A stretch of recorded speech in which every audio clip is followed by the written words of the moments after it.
नमस्कार मित्रों, astro solution में आपका स्वागत है। आज मैं जिस कुंडली प्रथम अध्याय में मैंने मेष लग्न की कुंडली के बारे में आपको एक सामान्य जानकारी दी थी, आज मैं वृष लग्न की कुंडली के बारे में आपको कुछ बताता हूँ। देखिए, वृष लग्न की कुंडली जिस भी जातक की होगी, जिस भी व्यक्ति की होगी, उसमें प्रथम स्थान पे 2 नंबर लिखा होगा। ठीक है, अब वृष लग्न जो है, वृष लग्न का स्वामी है शुक्र।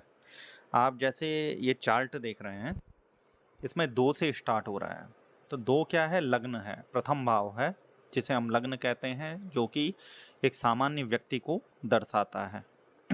तो यहाँ पे आप देखेंगे वृष लग्न है, 2 नंबर लिखा है, स्वामी शुक्र है।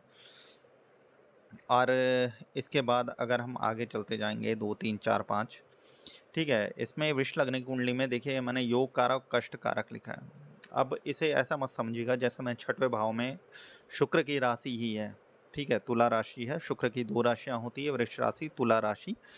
लेकिन छठवें भाव में मैंने कष्ट कारक उस स्थान को लिखा है, उस भाव को लिखा है, क्योंकि कहीं ना कहीं ये भाव रोग ऋण रिपु का कारक माना जाता है। ठीक है, रोग ऋण रिपु का भाव माना जाता है और इस भाव को कष्टकारी कहा जाता है। जैसे कि अष्टम भाव है जो मृत्यु स्थान कहा जाता है, वो कष्टकारी है। वैसे 12वां भाव व्यय भाव कहलाता है, तो कहीं ना कहीं वो भाव भी कष्टकारी भाव होता है।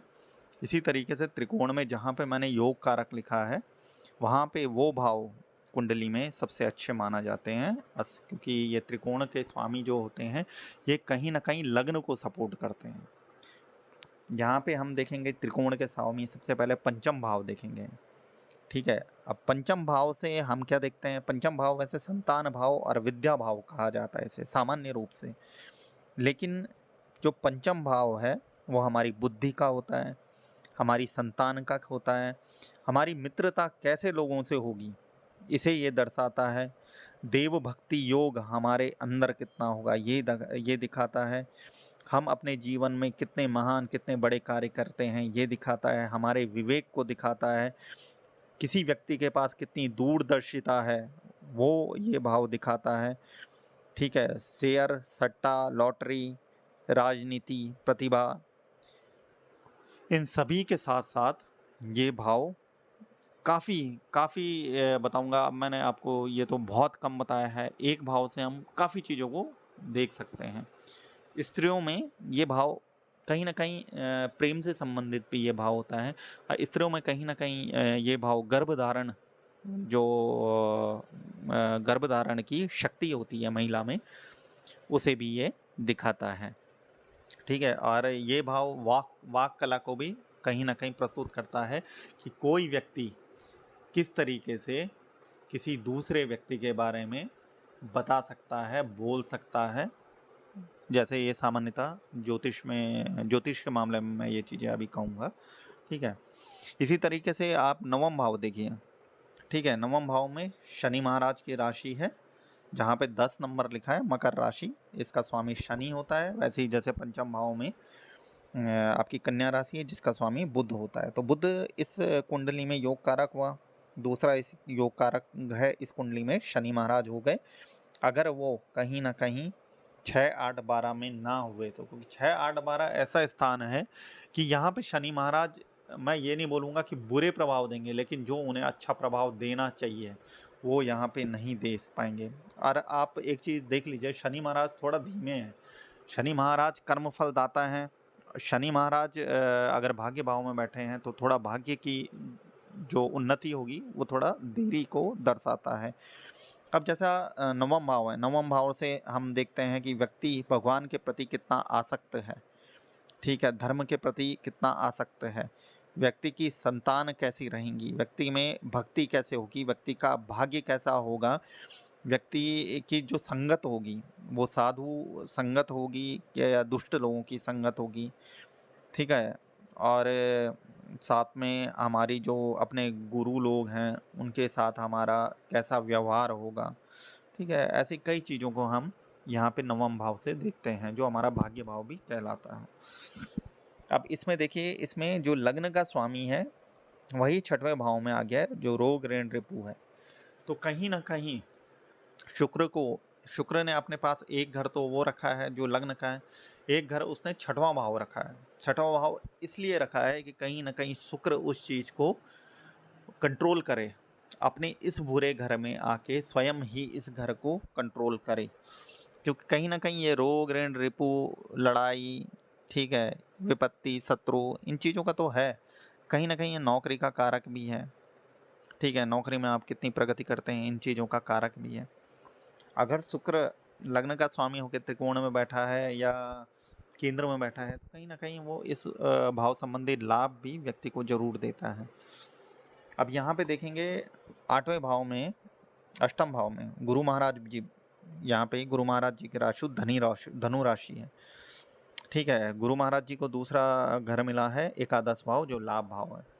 लेकिन शुक्र का नैसर्गिक शुक्र के लिए यहाँ पे मैं कहूँगा कि गुरु एक शत्रु समान है, क्योंकि गुरु देव गुरु है, शुक्र दैत्य गुरु है, ठीक है। तो अष्टम भाव गुरु को मिला है, अगर अष्टम भाव में कहीं ना कहीं गुरु को मिला है, देखिए गुरु यहाँ पे क्या करेगा, आयु को तो बढ़ाएगा, ठीक है। गुरु अगर अष्टम में भी बैठता है तो स्वराशि हो जाता है, आयु को तो बढ़ाता है, ठीक है। गुप्त विद्याएं ज्योतिष इसमें तो रुचि देगा, लेकिन कहीं ना कहीं अगर गुरु कर्म स्थान में बैठ गया तो ये कर्म संबंधित बाधक यहाँ पे बन जाएगा, ठीक है। नौकरी संबंधित या केंद्र स्थान में कहीं बैठ गया तो एक बाधक घर का स्वामी अगर केंद्र स्थान में कहीं या अच्छे घर में बैठ गया, कहीं ना कहीं हल्की फुल्की बाधा यहाँ पे पहुँचाएगा। 12वां भाव देखिए यहाँ पे मंगल का मेष राशि है, कहीं ना कहीं इस कुंडली में जो मंगल भी है थोड़ा बहुत कष्टकारी रहेगा, क्योंकि मंगल को दूसरा सप्तम भाव मिला है। द्वितीय और सप्तम भाव को हम एक रूप से मारक भाव भी कहते हैं, ठीक है। तो मंगल यहाँ पे एक तरीके से बाधक ही मानूंगा शुक्र के लिए, ठीक है। बाकी ग्रहों की पोजीशन क्या है उस पर भी ये डिपेंड करता है। अब आगे वाले चार्ट पे चलते हैं। अब यहाँ पे देखिए वृष लग्न मित्र शत्रु समग्रह ये मैंने बताया है। तो द्वितीय भाव में देखिए, द्वितीय भाव में 3 नंबर लिखा है जो बुध की राशि या मिथुन राशि, उसे यहाँ पे शुक्र का मित्र कहेंगे, क्योंकि बुध को एक घर पंचम भाव त्रिकोण का स्वामी भी यहाँ पे बुध है। ये भाव मारक है, लेकिन यहाँ पे क्या है कि बुध की राशि बैठ गई, त्रिकोण का स्वामी का घर है ये, तो कहीं ना कहीं बुध इस कुंडली में अच्छे प्रभाव देगा। अगर वो 6, 8, 12 में बैठा है तो कहीं ना कहीं अपने उन प्रभावों को पूरी तरीके से देने में असमर्थ रहेगा, ठीक है। तृतीय भाव देखिए जो हमारा पराक्रम भाव है, इससे हम अपने छोटे भाई बहन भी देखते हैं, सामर्थ्य देखते हैं, पराक्रम देखते हैं, साहस देखते हैं। जो छोटी मोटी यात्राएं हैं वो इस भाव से देखते हैं।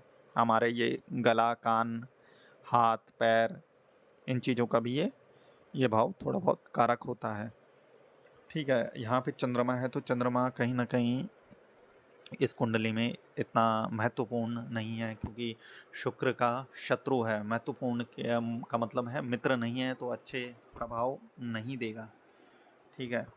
अगर केंद्र स्थान में बैठा हुआ है चंद्रमा तो कहीं ना कहीं मैं बोलूँगा कि जो अन्य कुंडलियों में चंद्रमा का प्रभाव उच्च तरीके से आता है उस प्रभाव से नहीं आएगा, ठीक है। चंद्रमा प्रभावित कर सकता है हल्का फुल्का व्यक्ति को, लेकिन क्योंकि लगने से शत्रु है चंद्रमा का तो इतना ज़्यादा इफेक्ट नहीं देगा। और गलती से ये 6, 8, 12 में बैठ गया चंद्रमा तो व्यक्ति जीवन भर विचलित ही रहेगा, व्यक्ति का मन चलता ही रहेगा, माता के लिए कष्टकारी हो जाएगा, ठीक है। चतुर्थ भाव में हम सूर्य देखेंगे, सूर्य को मैं यहाँ पे सम मानूंगा, क्योंकि सूर्य को शुक्र ने दिया है केंद्र का भाव, ठीक है। सूर्य अगर 6, 8, 12 में नहीं बैठा है तो कहीं ना कहीं समग्रह है, ना ज़्यादा अच्छा रिजल्ट ना ज़्यादा बुरा ये देगा। पंचम भाव में आप जैसे मैंने बताया ही है कि बुध मित्र है, ठीक है। छठवां भाव शुक्र को स्वयं मिला है, स्वयं छठवें भाव में बैठ गया तो कहीं ना कहीं इस भाव को कंट्रोल करेगा। सातवां भाव मंगल है जो शुक्र का शत्रु है, तो कहीं ना कहीं इस कुंडली में मंगल का गलत जगह पे बैठना बहुत इंसान को बहुत प्रभावित करेगा। और कहीं ना कहीं ऐसे व्यक्ति को मंगल के उपाय करने जरूरी हैं, क्योंकि यहाँ त्रिकोण का एक स्वामी जो है शनि है, जो कि भाग्योदय देर से करता है, कर्म भाव का मालिक है, तो कर्म भाव में बहुत ज़्यादा मेहनत व्यक्ति को कराता है तब जाके सफलता देता है। तो व्यक्ति कहीं ना कहीं अगर मंगल का उपाय करता है तो कहीं ना कहीं उसे लाभ होगा शनि महाराज के द्वारा भी। अष्टम भाव जैसा बताया था गुरु महाराज का, गुरु भी यहाँ पे मैं मित्र तो नहीं मानूंगा, शुक्रदेव का, दोनों गुरु हैं, ठीक है, देखिए एकादश भाव मिला है, तो गुरु अगर 6, 8, 12 में बैठा है तो पेट संबंधी समस्याओं को जन्म दे सकता है। उसके बाद शनि महाराज हैं, ठीक है, शनि महाराज के बारे में बता चुका हूँ, गुरु है और मंगल है। ठीक है, अब आगे वाले चार्ट पे चलते हैं। यहाँ पे देखिए मैंने बताया हुआ है वृष लग्न स्वामी का जो होता है, वृष लग्न का जो स्वामी होता है शुक्र, उसके कारकत्व क्या है। मैं इसमें डिटेल में नहीं लिखा है, इतना जगह नहीं है, लेकिन जितना शॉर्ट में लिख सकता हूँ जिससे आपको थोड़ा बहुत इसके बारे में आइडिया लगे। ये देखिए जो शुक्र होता है वो विवाह का कारक होता है, ठीक है, वो आय का कारक है, वो हमारी पत्नी का कारक है, वाहन का कारक है, वस्त्र का कारक है, व्यक्तियों में काम वासना का जो कारक है वो भी शुक्र है। और इस शुक्र के साथ शुक्र जहाँ पे बैठा है, कहीं ना कहीं अगर राहु उसके साथ आ जाता है तो वो शुक्र को थोड़ा अलग वे में ले जा लेता है, ठीक है। लेकिन यहाँ पे देखिए सारा लिखा हुआ है, शुक्र संबंधित कारकत्व मैंने लिखे हुए हैं। देखिए कहीं ना कहीं राहु के साथ अगर शुक्र मिलेगा तो हम किसी की कुंडली देख के केवल ये अज्यूम नहीं कर सकते हैं कि ये व्यक्ति बुरी चीज़ों में लिप्त है, ठीक है। क्योंकि मैं आपको एक चीज़ स्पष्ट बता देना चाहता हूँ, ठीक है, जब व्यक्ति का जन्म होता है तो ये ग्रह इतने इफेक्टिव नहीं होते हैं। इन ग्रहों को इफेक्टिव कौन करता है, हमारे कर्म करते हैं। मैं जिस प्रकार के कर्म करूँगा उस प्रकार के ग्रहों को मैं एक्टिव करूँगा। अब जिस प्रकार के ग्रह एक्टिव होंगे उस प्रकार का रिजल्ट हमारी कुंडली में मिलेगा। क्योंकि कहीं ना कहीं जो कुंडली के ग्रह हैं ये हमारे ऑरा को, ठीक है, क्योंकि हम प्रत्येक व्यक्ति ऊर्जा के सिद्धांत से रिलेटेड है। मैं जो बोल रहा हूँ ये एक ऊर्जा है, मैं जो सोच रहा हूँ वो एक मानसिक ऊर्जा है, मैं जो कर रहा हूँ वो एक ऊर्जा है। तो इस ऊर्जा को मैं जिस रूप में, अगर मैं बुरे रूप में इस ऊर्जा को प्रयोग में करता हूँ तो कहीं ना कहीं जो मेरा ऑरा है, ठीक है, जो ऑरा दिखाई सामान्य आंखों से दिखाई नहीं देता है, लेकिन किसी के मिलने पे जब हम किसी व्यक्ति को मिलते हैं तो कहीं ना कहीं वो ऑरा हमें प्रभावित करता है। आपने भी कई जगह देखा होगा कि किसी व्यक्ति से आप पहली बार मिल रहे हैं, लेकिन जब आप उससे मिलते हैं, आप चाहे उससे ज़्यादा बात ना करो लेकिन आपको बहुत अच्छा फील होता है, आप सोचते हैं यार नेक्स्ट टाइम मैं इससे ज़रूर मिलना चाहूँगा। ऐसा ही कई व्यक्ति ऐसे होते हैं जिनसे आपकी चाहे कुछ बात ना हो, आप उसके साथ खड़े हैं, केवल वो किसी अन्य से बात कर रहा है, लेकिन उसका ऑरा ऐसा इफेक्ट देगा आपके ऑरा को, आप बोलोगे यार इस व्यक्ति से मैं कभी नहीं मिलना चाहूँगा, ठीक है। आपको आप बोलते भी हैं, अपनी सामान्य भाषा में बोलते हैं कि मुझे इससे कोई अच्छी वाइब नहीं आई, ठीक है, नेगेटिव वाइब्स आई हैं। तो ये सब ऊर्जा है, मैंने जो कर्म किए हैं, मैंने अपने ऑरा को उस कर्मों के आधार पे नेगेटिव और पॉजिटिव ग्रहों से भर दिया है। अब मैं जिस व्यक्ति से सामने मिल रहा हूँ, अगर उसके कर्म दूसरे टाइप के हैं तो कहीं ना कहीं उसकी ऊर्जा मेरी ऊर्जा से मैच नहीं करेगी और मेरा ऑरा कहीं ना कहीं उस व्यक्ति से मिलने को आतुर नहीं रहेगा, ठीक है। तो जैसे राहु की दशा चल रही है, अगर मैं शराब नशे इस इत्यादि में ना चाहूँ तो ये राहु मुझे बहुत ज्ञान दे देगा, ठीक है, क्योंकि राहु ज्ञान भी है। राहु खराब ही नहीं है, खराब कौन बना रहा है उसे, मैं अपने कर्मों द्वारा उसे खराब बना रहा हूँ। तो किसी की कुंडली में ये अज्यूम करना कि ये ग्रह साथ में है तो इसका चरित्र खराब है, ये गलत बात है, ठीक है। ये हमेशा सत्य नहीं होती है, व्यक्तियों के कर्म के आधार पे आप उसे जान सकते हैं। वो आपको स्वयं ही पता चल जाएगा, आप किससे प्रथम टाइम बात करेंगे आपको पता चल जाएगा कि उसका ऑरा मुझे क्या बता रहा है। बाकी आप तो लग्न भाव के बारे में हमने बताया था कि लग्न भाव हमारा संपूर्ण शरीर है, ठीक है, हमारा सुख दुख है, हमारा ज्ञान है, हमारा जन्म स्थान है, हमारे दादा को भी ये रिप्रेजेंट करता है, ठीक है, हमारी बुद्धि है, हमारे शरीर में जितने चिन्ह हैं वो ये रिप्रेजेंट करता है, ठीक है। तो यहाँ पे शुक्र लग्न का स्वामी है और शुक्र से जिन जिन चीज़ों का कारक है वो मैं लिख चुका हूँ यहाँ पे, तो आप पढ़िएगा।